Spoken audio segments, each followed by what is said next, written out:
Échouer, c'est un accident. Réussir, c'est la vie.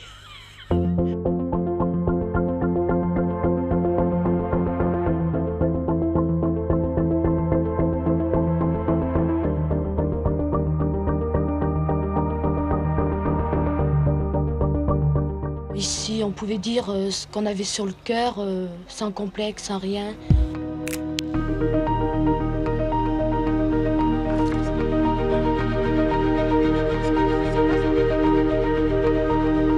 Nous avons acheté un terrain qui soit aussi ouvert que possible aussi sur la nature. L'enfant doit être dans un milieu calme. Qu'est-ce qui est plus calme que la campagne tout entière?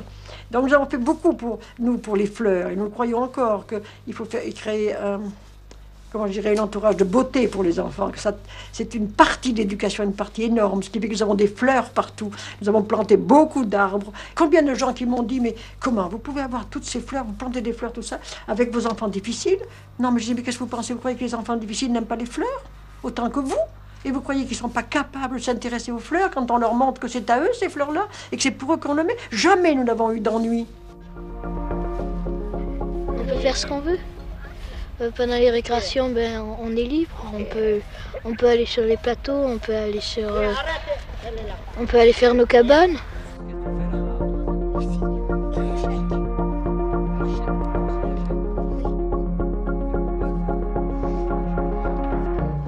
Discuter avec eux tout ce que nous ferons dans l'école.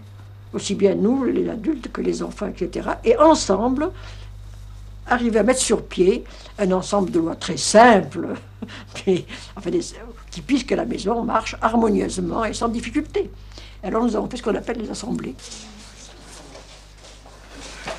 Qui vote pour Rémi Martin? Je serais incapable d'être dans une école sans assemblée. C'est le pivot de l'école. Et créer des responsabilités à leur mesure, qui ne soient pas trop fortes.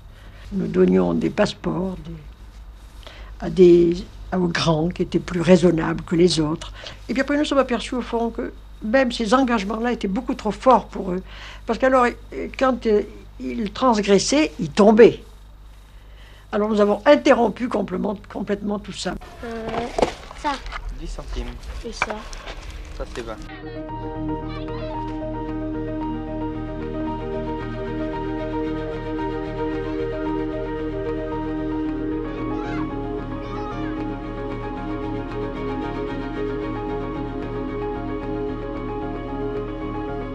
Les grands aident pour les petits et les petits pour l'éducation des grands aussi. Ça va tout ensemble.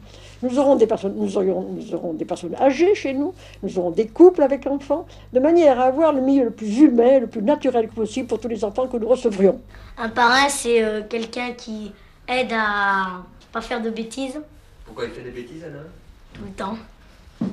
C'est pas vrai.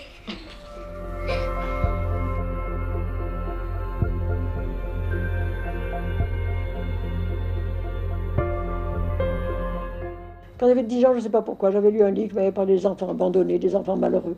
Et j'en avais été absolument bouleversée. Je me suis dit, mais il n'y a rien à faire. Moi, je n'aurai pas d'enfants, j'adopterai des enfants et je m'occuperai d'enfants.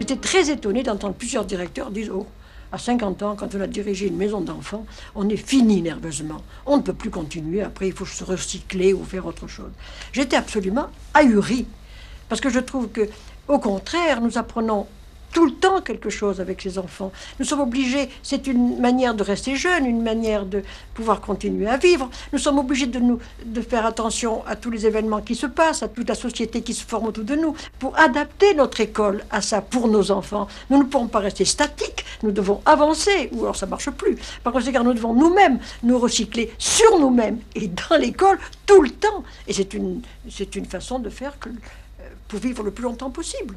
Et maintenant, moi, j'aimerais encore rester le plus longtemps possible avec eux et ne pas les quitter encore.